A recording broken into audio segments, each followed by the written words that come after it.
ప్రధానమంత్రి నరేంద్ర మోదీ తన 3 దేశాల విదేశీ పర్యటనను ప్రారంభించారు. ఈ పర్యటనలో భాగంగా ఆయన తొలి మజిలీగా జోర్డాన్లోని అమాన్కు చేరుకున్నారు.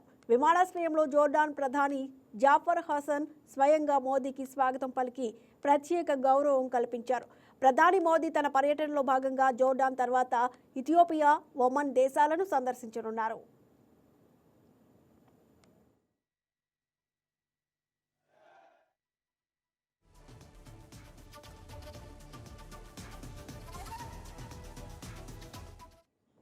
భారత్, జోర్డాన్ మధ్య దౌత్య సంబంధాలు ఏర్పడి 75 ఏళ్లు పూర్తయిన నేపథ్యంలో ఈ పర్యటనకు చారిత్రాత్మక ప్రాధాన్యత సంతరించుకుంది. 37 ఏళ్ల సుదీర్ఘ విరామం తర్వాత భారత ప్రధాని ఒకరు జోర్డాన్లో పూర్తి స్థాయి ద్వైపాక్షిక పర్యటన చేపట్టడం ఇదే తొలిసారి. తన 2 రోజుల పర్యటనలో ప్రధాని మోదీ జోర్డాన్ రాజు అబ్దుల్లా ఇబ్ను అల్ హుస్సేన్తో సమావేశమై ద్వైపాక్షిక ప్రాంతీయ అంశాలపై విస్తృతంగా చర్చించనున్నారు. అలాగే ప్రధాని జాఫర్ హసన్ యువరాజు అల్ హుస్సేన్ బిన్ అబ్దుల్లాతోనూ భేటీ కానున్నారు.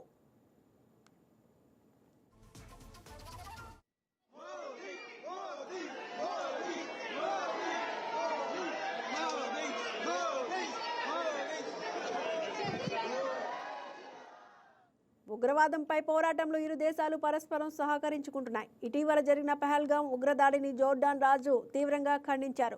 ఉగ్రవాదాన్ని అన్ని రూపాల్లో తిరస్కరించాలని స్పష్టం చేశారు.